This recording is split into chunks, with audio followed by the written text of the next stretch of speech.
എന്താണ് ഈ പരിപാടിയിലൂടെ ഉദ്ദേശിക്കുന്നത്? എന്നോട് ചോദിക്കുന്ന ഒരു ചോദ്യത്തിനും അയ്യോ എനിക്കറിയില്ല എന്ന് ഞാൻ പറയാറുണ്ട്. വ്യക്തമായി മറുപടികൾ പ്രതീക്ഷിക്കാം. ഒരു ഒന്നൊന്നര ചോദ്യം ഉണ്ടെന്ന് പറ. മുഖത്ത് സംസാരിക്കും. അഹങ്കാരിയാണ്. ഇവനാണ് ഞങ്ങ പറഞ്ഞ നടൻ. ഇവനാണ് നടൻ. ഒരു നല്ല ജേർണലിസ്റ്റ് ഒരു പബ്ലിക് ഫിഗറിനെ ഇന്റർവ്യൂ ചെയ്യാൻ വരുമ്പോൾ അദ്ദേഹത്തിന്റെ മുൻകാല ഇന്റർവ്യൂസ്, അദ്ദേഹം മുൻകാലം പ്രസ്താവനകൾ, മുന്നിൽ അദ്ദേഹം പത്രങ്ങളിലും ചാനലുകളിലും സംസാരിച്ചിട്ടുള്ള കാര്യങ്ങൾ എല്ലാം ഒരു കൺസൈസ് ആയിട്ടെങ്കിലും ഒന്ന് നോക്കിയിട്ട് വേണമല്ലോ ഇന്റർവ്യൂ ചെയ്യാൻ വരാം. IAS പരീക്ഷയുടെ തലേന്നാണ് എനിക്ക് ഫ്ലൂ പിടിപെട്ടത്. എന്റെ മോന്റെ IAS പോയെന്നും പറഞ്ഞ് എന്റെ പപ്പ പൊട്ടിക്കരഞ്ഞത് ഞാൻ ഇപ്പോഴും ഓർക്കുന്നു. ഇവനാണ് ഞങ്ങ പറഞ്ഞ നടൻ. ഇവനാണ് നടൻ. ഇംഗ്ലീഷ് സംസാരിക്കാനായ സൗത്ത് ഇന്ത്യൻ ഹീറോസിലാറുള്ള സംസാരിക്കുന്ന ഒരു ഹീറോയെ വേണമായിരുന്നു.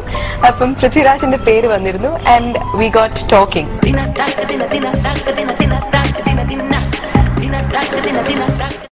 They asked me to be the brand ambassador of the Director Army. It itself is a great honor. Surely his relationship with the three women are depicted in the film in three different ways. To be frank with you, in the cinema world, Rajinikanth is only a king, probably a king.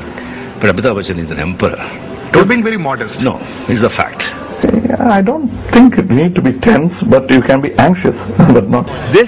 I'm going to carry back this memory. I'm going to keep this very safely here in my heart for a long time. Again in 2004 when I was participating in the British Formula 3 Championship. Entertainer. It's a commercial entertainer. Every commercial entertainer will have this hero villain chase clash. ഇത് ഞാൻ ചെയ്യുമ്പോൾ മാത്രം എങ്ങനെയാണ് ഒരു കുറ്റമാകുന്നത്? മഹേന്ദ്ര സിംഗ് ധോണി എന്നത് ചെയ്യുമ്പോൾ ഒരു കുറ്റമല്ലേ? Abhishek Bachchan got married. അതെ, അത് ഞാൻ ചെയ്യുമ്പോൾ മാത്രമാണോ ഇതൊരു കുറ്റമാകുന്നത്? മലയാളത്തിലെ ഒരു നടനും എന്നെ തല്ലണ്ട. ഹിന്ദിയിൽ നിന്ന് അമരീഷ് പുരിയെ വിളിക്കാൻ. അവന്റെ വല്യപ്പനെ എന്തിനാ അമരീഷ് പുരിയാക്കുന്നത്? അമിതാഭ് ബച്ചനെ വിളിക്കാം. ഇയാൾ ഇത്രയും വലിയ പുലിവാലായിരിക്കും ഞാൻ വിചാരിച്ചില്ലേ. അമരീഷ് പുരി അറിഞ്ഞ ബോംബെ നാളെ വിട്ട് ഇവനെ തല്ലിക്കും.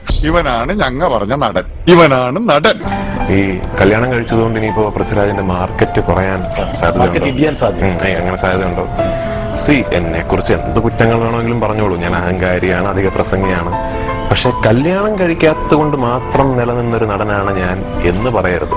അതിനേക്കാളൊക്കെ കഴിവെനിക്കുണ്ട്. ഒന്നുമില്ലെങ്കിലും സംസ്ഥാന സർക്കാരിനെ ഒരു വർഷം അംഗീകരിച്ചല്ലേ ഏറ്റവും നല്ല നടൻ എന്ന് പറഞ്ഞു.